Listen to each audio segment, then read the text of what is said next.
Bonjour à toutes et à tous, on se retrouve aujourd'hui pour une nouvelle vidéo et comme vous avez pu le voir dans le titre, c'est une vidéo chronique et je vais vous parler de Coupable, I Love You de Isa Lawyers. Je remercie beaucoup Isa pour l'envoi de ce service presse.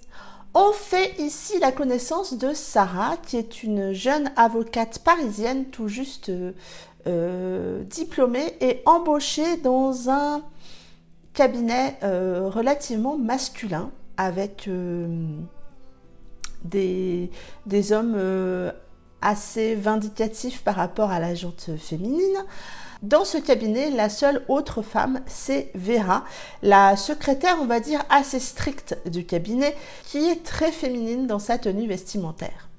Sarah supporte au quotidien, je dirais, les remarques salaces de ses confrères. Et malgré son côté assez féministe, elle serre les dents, elle sait que ce travail est important pour elle. Elle sait que si elle l'ouvre un peu trop, ça va lui porter préjudice. Donc elle serre relativement souvent les dents, mais ne cache pas trop son côté féministe malgré tout. Côté vie personnelle, Sarah, elle n'a que Ryan dans sa vie. Ryan, c'est son petit canard vibrant. C'est le calme plat côté relation. Elle ne désespère pas forcément de trouver l'amour, mais se dit que ce n'est peut-être finalement pas pour elle.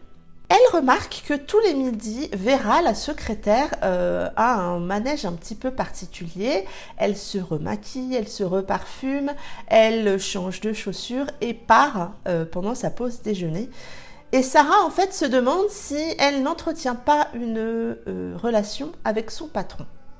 Mais un jour, Vera tombe malade, elle a de très fortes douleurs et donc ils doivent appeler les pompiers qui vont l'emmener d'urgence à l'hôpital. Et Vera demande à Sarah d'aller à son rendez-vous et de lui dire qu'elle ne peut pas venir. Ce que Sarah fait, elle se dirige donc vers l'hôtel où Vera avait rendez-vous. Le maître d'hôtel lui indique qu'il ne peut pas prendre le message et donc lui invite à monter dans la chambre pour donner le message qu'elle doit transmettre. Et donc elle monte dans les étages de l'hôtel et va toquer à la porte indiquée par Vera et va tomber sur Elias. Elias qui est un homme mystérieux qui va la déstabiliser tout de suite. Et Sarah va envoyer valser toutes ses convictions et va commettre ou va faire quelque chose. Elle ne se reconnaît plus. Et je m'arrête là pour le résumer.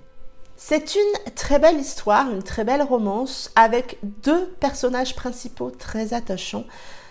Et cette histoire, c'est un vrai ascenseur émotionnel. Je suis une fan inconditionnelle de Sarah. Sarah, elle donne l'impression d'être sûre d'elle, elle est très féministe, elle combat beaucoup les injustices, que ce soit les injustices hommes-femmes, mais aussi dans son rôle d'avocate. Elle se sent investie de ce rôle un petit peu de défendre les femmes. Malgré tout ça, Sarah, elle est fragile, si on creuse un tout petit peu sous la carapace de ce caractère un petit peu fort, un petit peu indépendant. Elle est fragile, elle est pleine de douceur. Elle a une famille hors du commun qui est là aussi très attachante. Une famille hors du commun mais qu'on pourrait rencontrer, qu'on a peut-être autour de nous dans ses amis et du coup ça nous rend Sarah très réaliste. Elias, lui, est un homme très mystérieux, très sexy, qui maîtrise à la perfection les joutes verbales. Et moi, j'aime beaucoup quand il y a ce genre d'échange. C'est un homme qui souffre beaucoup. Il manque de quelque chose, je vous dirai pas quoi. Du coup, il s'est créé cette carapace-là parce qu'il a beaucoup souffert et qu'il ne veut plus ressentir cette douleur. Du coup, il se protège beaucoup.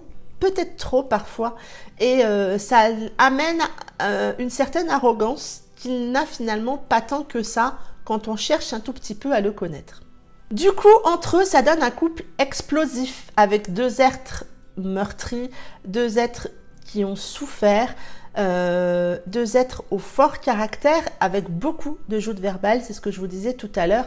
Ça amène aussi beaucoup de de fraîcheur, beaucoup de dynamisme à l'histoire et à la plume.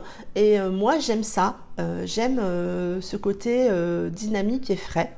Comme je vous le disais, c'est un vrai ascenseur émotionnel. On passe vraiment par des fortes émotions, par de la joie, par de la peur.